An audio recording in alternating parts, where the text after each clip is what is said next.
Perkenalkan, nama saya Emparna Sobri dengan NIM akhir 1071. Di sini saya akan menjelaskan mengenai pendahuluan, yang dimana kenaikan suhu menimbulkan gas-gas dalam minyak yang akan mempengaruhi keandalan minyak sebagai media isolasi, serta penurunan kualitas minyak isolasi yang akan mempengaruhi resistivitas, tan, dan warna.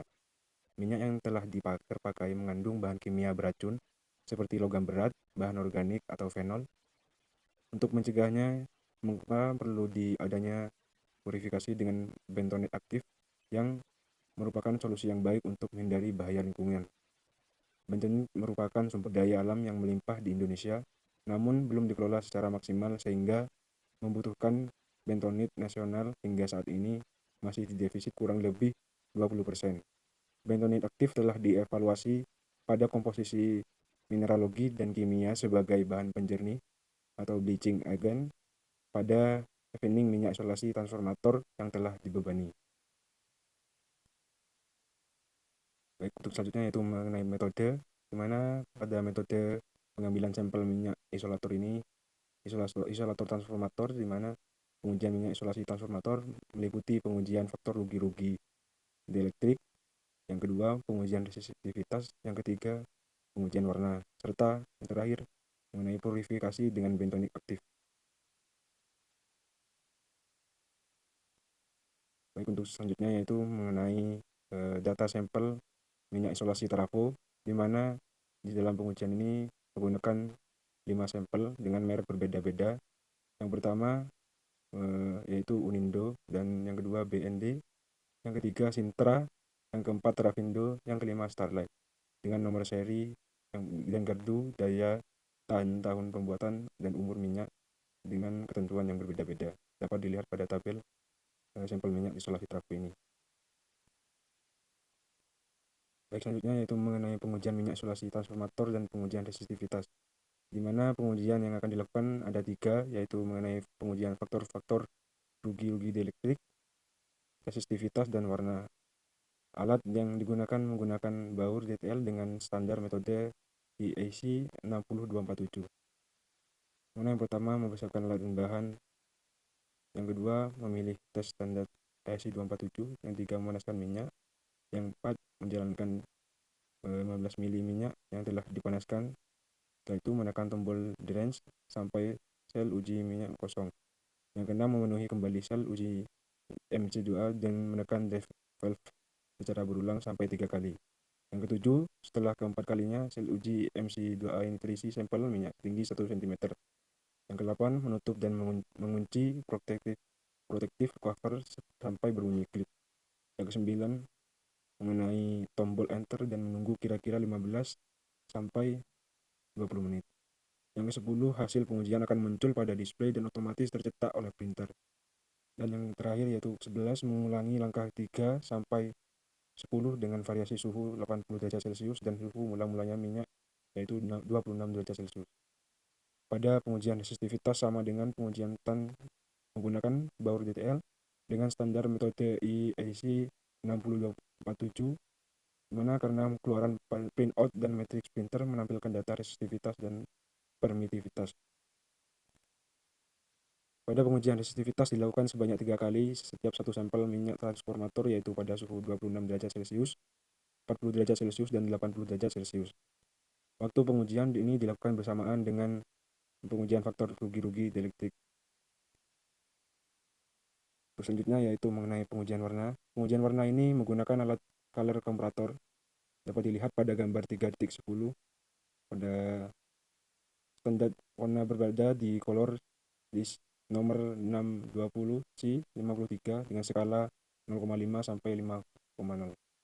Peralatan dan bahan yang digunakan untuk pengujian warna ini terdiri dari color comparator, color disc, gelas ukur, sarung tangan, masker, dan kamera.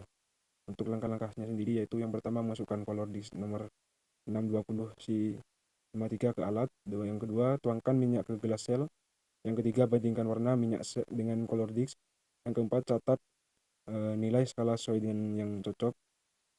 Dan untuk yang selanjutnya yaitu mengenai purifikasi dengan bentonit aktif menggunakan metode boiling, regeneration, dan filtering. Kemudian untuk peralatan yang digunakan berupa bentonit aktif, magicom, gelas, corong minyak, kertas saring, plastik, sarung tangan, dan masker. Untuk langkah-langkah dari purifikasi bentuk sendiri yaitu yang pertama panaskan minyak 1 liter di Magicom hingga 100 derajat Celcius. Lalu yang kedua, masukkan 30 gram bentonik aktif. Yang ketiga, aduk selama 30 menit. Yang keempat, saring minyak dengan kertas saring. Dan yang terakhir, yang kelima, diamkan hingga suhu normal sampai dengan suhu 26 derajat Celcius. Untuk selanjutnya akan dijelaskan oleh teman saya. Terima kasih. Baik, di sini saya Muhammad Novel Fauzan dengan NIM akhir 1075 akan menjelaskan hasil dan analisa dari artikel yang berjudul verifikasi faktor rugi dieelektrik atau tan delta dan resistivitas serta warna minyak pada isolasi atau isolator trafo yang mengalami pembebanan dengan bentonit aktif. Nah, di sini terdapat rekapitulasi hasil pengujian, di mana rekapitulasi itu hasil pengujian yang lebih dimengerti dan rapi. Nah, di sini itu terdapat perbandingan di mana hasil pengujian dan hasil perhitungan. Dari hasil pengujian sendiri tidak berbeda jauh dari hasil perhitungan sesuai teori. Di mana pada tabel 4 ini itu sesuai yang saya tadi bilang, perbandingan hasil pengujian dan hasil perhitungan pada suhu 26 derajat Celcius, 40 derajat, dan 80 derajat Celcius. Itu terdapat perbedaan yang kecil, yakni sebesar 0, atau 2 kali 10 pangkat min 5 hingga 1 kali 10 pangkat min 4. Nah, dari tabel tersebut dapat dilihat bahwa pada sampel 1, 3, dan 4 itu memiliki nilai yang sesuai standar IEC 60422, di mana untuk sampel 2 dan 5 itu tidak memenuhi standar. Dapat dilihat pada suhu 26 derajat, nilai tan delta pada sampel 2 itu memiliki nilai sebesar 0,04480, yang disusul dengan sampel kelima itu dengan nilai 0,02862. Nah, nilai tan itu tan delta pada sampel 1, 3, dan 4 itu mempunyai nilai yang rendah dibanding dengan sampel 2 dan 5. Semakin rendah nilai rugi dieelektrik atau tan deltanya itu maka semakin bagus atau semakin mendekati atau sesuai standar IEC 60422. Hingga pada suhu 40 derajat itu sampel 1, 2, 3, dan 4 itu mempunyai nilai yang rendah dibandingkan sampel 2 dan sampel kelima. Nah, itu pada sampel 4 nilai tan itu turun secara drastis pada suhu 80 derajat Celcius sini. Sedangkan pada sampel ke-4 ini sebesar 0,00597, yang tidak lain itu hampir sama dengan nilai pada suhu 40 derajat Celcius. Itu dapat membuktikan bahwa pada sampel 4 itu memiliki kandungan air yang banyak, sehingga dengan suhu tinggi minyak yang ada di dalam wadah isolatornya itu tetap atau lebih banyak air. Jadi airnya itu menguap pada suhu 80 derajat Celcius, banyak yang menguap. Sehingga bila dipanaskan pada suhu 80 derajat tidak mengalami banyak perubahan. Sedangkan sampel 3 dan sampel 1 itu memiliki tan delta yang cukup rendah dibandingkan yang lainnya. Nah, lalu pada rekapitulasi hasil pengujian setelah purifikasi, itu nilai tan delta itu sangatlah kecil dibandingkan sebelum purifikasi, mana pada tabel 7 ini merupakan perbandingan nilai tan delta pengujian dan perhitungan pada suhu yang sama, perbedaan yang kecil, memiliki perbedaan yang kecil, yakni sebesar 2 kali 10 pangkat min 5 sampai 2 kali 10 pangkat min 4. Sampel 1 sampai sampel 5 ini memiliki karakteristik yang sama, yaitu nilai perhitungan lebih kecil daripada hasil pengujian. Di mana pada sampel 1, 2, 3, 4, dan 5 itu mengalami penurunan, yakni sebesar 0,007 hingga 0,0005.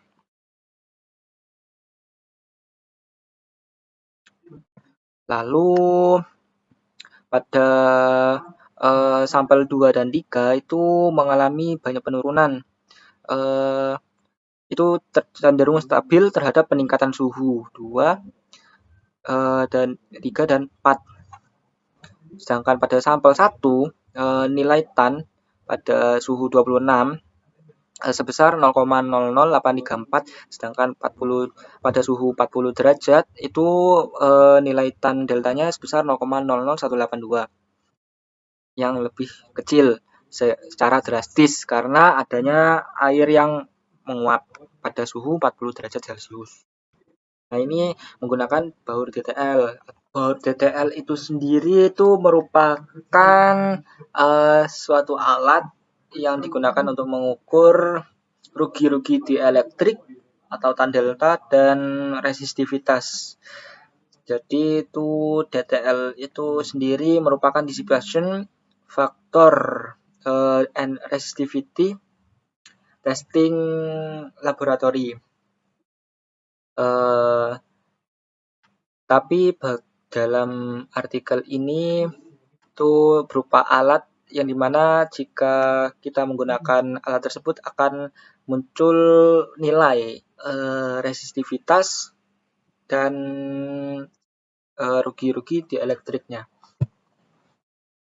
Lalu selanjutnya ada rekapitulasi pengujian resistivitas sebelum dan setelah dipurifikasi bentonit aktif. Jadi di sini itu merupakan perbandingan nilai resistivitas sebelum dan setelah purifikasi menggunakan bentonit aktif dengan variasi suhu yang sama seperti pada pengujian tan delta atau rugi-rugi dieelektrik. Nah, di sini dapat dilihat bahwa pada suhu yang sama, yakni 26 derajat Celcius, sebelum dan setelah purifikasi, nilainya itu semakin turun. Hal ini itu dikarenakan adanya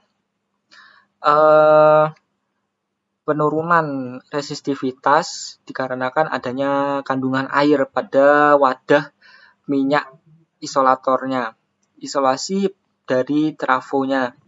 Nah, jadi karena banyak mengandung air, jadi nilai resistivitasnya setelah dipurifikasi itu menjadi semakin kecil karena faktor kontaminan yang terdapat dalam minyak isolasi berkurang setelah dilakukan purifikasi. Jadi bentonit aktif ini digunakan untuk meningkatkan nilai resistivitas dan menyerap kandungan air, debu, asam, dan karbon. Jadi bentonit aktif ini sejenis hampir seperti tanah liat yang menyerap atau mengendapkan kotoran-kotoran yang ada pada minyak. Nah, sedangkan pada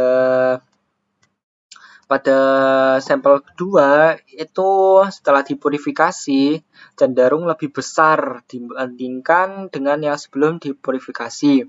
Hal ini membuktikan bahwa bentonit aktif mampu menaikkan nilai resistivitas pada minyak isolasi sehingga yang sebelumnya sampel 2 ini tidak layak digunakan sama sampel 5 ini menjadi layak digunakan berdasarkan nilai resistivitasnya yang telah memenuhi standar IEC 60422. Sedangkan untuk sampel ketiga eh, malah lebih besar daripada yang lainnya.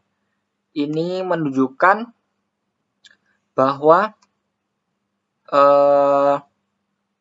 bentonit aktif sudah hampir menyerap seluruh kandungan air dan partikel debu dari minyak isolasi, sehingga resistivitasnya itu menjadi semakin besar.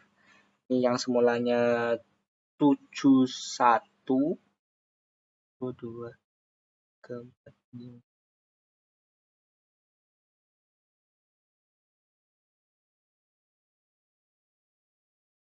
Menjadi 467,8 giga ohm. Lalu untuk sampel keempat itu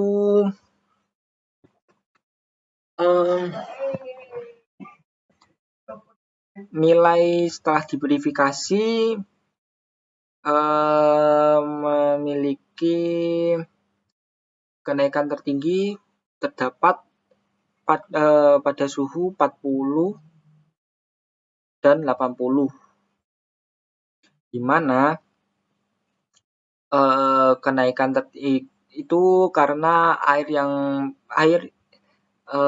yang terdapat pada sampel 4 pada minyak isolatornya itu terdapat air yang lebih banyak menguap.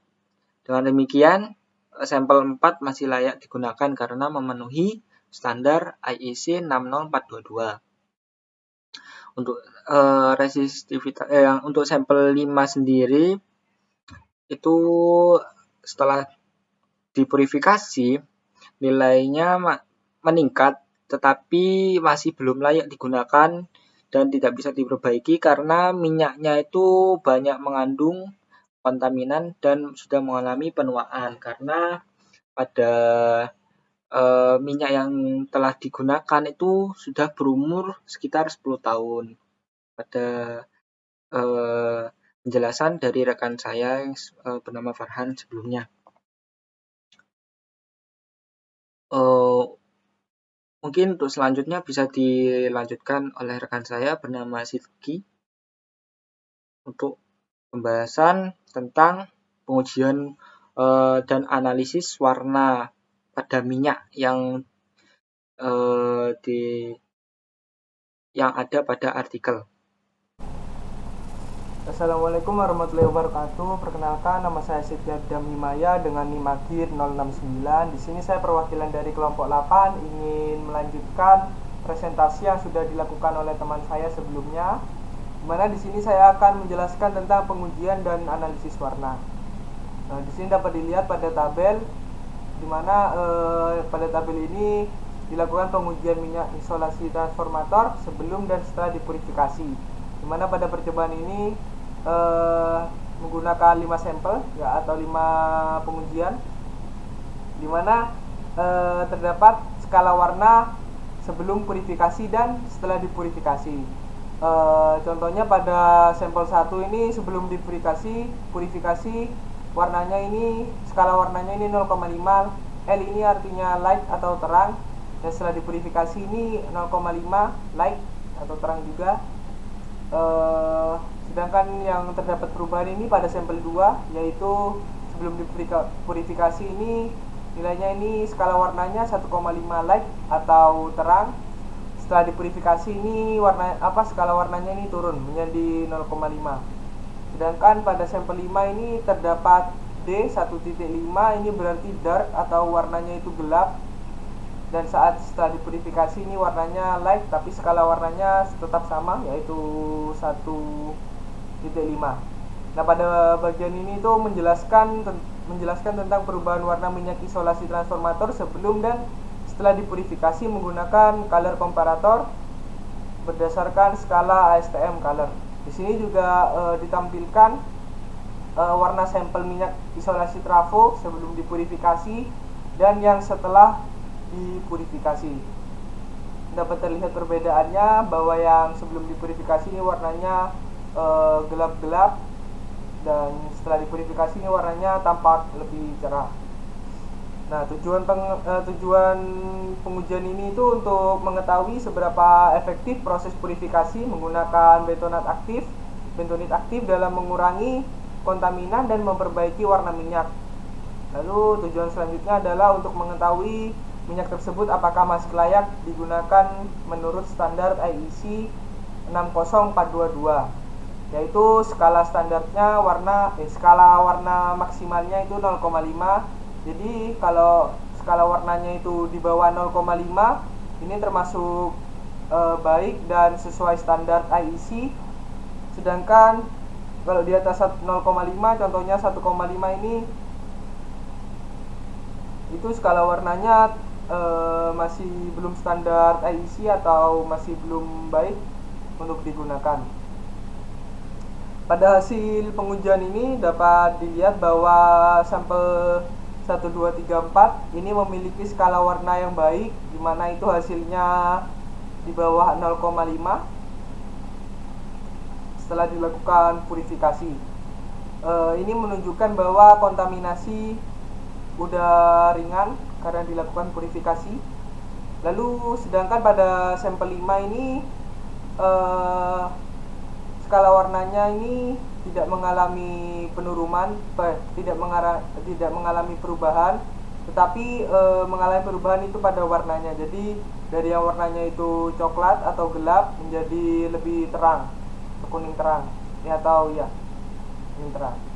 Nah, itu menandakan bahwa pada sampel 5 ini mengalami perubahan pada warnanya, tetapi masih belum memenuhi standar warna karena nilainya itu masih di atas 0,5. Nah, purifikasi efektif ini membuat warna minyak lebih cerah daripada sebagian besar sampel. Jadi purifikasi yang baik ini membuat warnanya ini lebih cerah dan kontaminasinya itu sedikit, dan sampel 5 ini menunjukkan perbaikan tetapi masih tidak layak karena mengalami penuaan yang berat dikarenakan warna yang masih terlalu gelap. Oke, dilanjutkan pada yang terakhir adalah kesimpulan, di mana pada kesimpulan ini nilai tan delta ini sebelum dan setelah dilakukan purifikasi pada sampel 1 menurun dari yang awalnya 0,00518 menjadi 0,00145, sedangkan pada sampel 2 ini menurun dari 0,0448 menjadi 0,00455, dan sampel 3 ini menurun dari 0,01266 menjadi 0,00126. Lalu pada sampel 4 ini menurun dari 0,01544 menjadi 0,00128, dan yang terakhir ini sampel 5 menurun dari 0,02862 menjadi 0,00973. Nah, dari hasil tersebut ini dapat dilihat bahwa nilai tan pada semua tan delta pada semua sampel ini menurun, menandakan peningkatan kualitas dielektrik minyak setelah dipurifikasi. Nah, jadi dari data ini menunjukkan bahwa setelah dilakukan purifikasi ini kualitas dielektrik minyaknya ini semakin baik. Dilanjutkan pada yang kedua, yaitu nilai resistivitas. Pada nilai resistivitas pada sampel 1 ini suhu 80 derajat Celcius mengalami peningkatan, yaitu dari 171 gigaometer menjadi 414 gigaometer. Pada sampel 2 ini dari 10,3 gigaometer menjadi 266,5 gigaometer. Pada sampel 3 ini dari 71,4 gigaometer menjadi 509,5 gigaometer. Pada sampel 4 ini dari 104,5 gigaometer menjadi 483,2 gigaometer. Sedangkan pada sampel yang terakhir ini dari 8,8 gigaometer menjadi 23,8 gigaometer. Nah, dari hasil tersebut itu dapat dilihat bahwa resistivitas meningkat pada semua sampel, yang berarti kemampuan minyak sebagai isolator itu menjadi lebih baik setelah dilakukan purifikasi. Namun pada sampel 5 ini masih di bawah batas standar 60 gigaohm, sehingga tidak layak digunakan meskipun telah dipurifikasi. Karena ini tidak memenuhi standar, jadi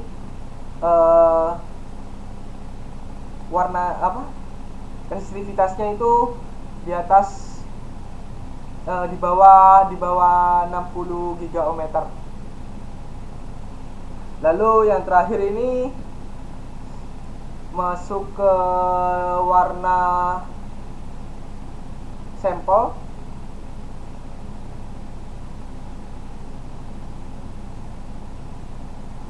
Dimana pada warna sampel 1, 2, 3, dan 4 ini berubah menjadi warna kuning cerah setelah dilakukan purifikasi, sedangkan warna sampel 5 sedikit mengalami perubahan warna dari coklat menjadi kuning tua berdasarkan standar IEC 60422 dengan melihat nilai tan delta maksimal sebesar 0,015 dan sensitivitas minimal sebesar 60 gigaohmeter dan skala warna maksimal 2.0, maka minyak isolasi transformator yang telah mengalami pembebanan berdasarkan prioritas terbaiknya, yaitu pada sampel 3, 4, sampel 1 dan 2 masih layak digunakan, sedangkan sampel 5 sudah tidak layak digunakan karena resistitivitasnya hanya sebesar 19,6 gigaohmeter.